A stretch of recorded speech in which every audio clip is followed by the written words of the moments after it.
Companion planting is the process of planting two plants in your garden that really love to be grown close to each other.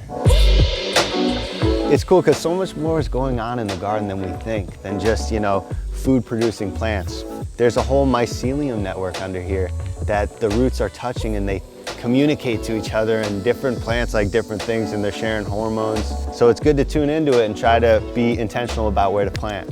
There's a perfect example right here. Basil loves being planted by tomatoes. They keep away some pests and the hornworm. You have to kind of anticipate not just that basil at that stage, right? Or the tomato at this stage. You want to think 2 or 3 months from now, like at the end of the season, if they're going to still be thriving and loving that place in the garden. Some plants have shallow root systems and some have deep root systems. So when they get planted, they kind of are perfectly in sync.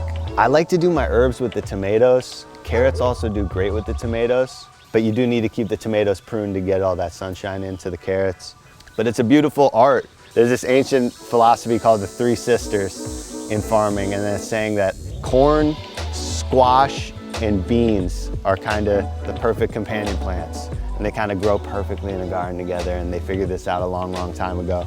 And it has to do with those root systems, and also the beans fixing the nitrogen and climbing the corn.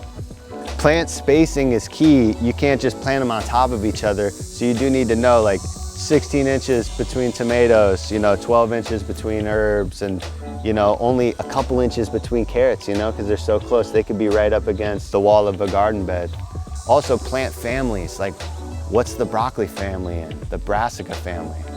Do they mesh well with the Solanaceae family, like tomatoes and peppers and all that? Probably not. So I'm gonna kind of keep those in their own zones each season and rotate them each year. And there's a benefit to doing it this way and thinking it all through and having a strategy kind of for your garden. It's super fun to tune into what the plants are trying to do and what the pests are out here doing and what's going on in the soil. It's so magical, and we could really recreate that, by tuning into it and mimicking it in our garden and setting our plants up for success. There's so much to be learned about these plants, and I hope you guys can apply this soon. We'll see you next time.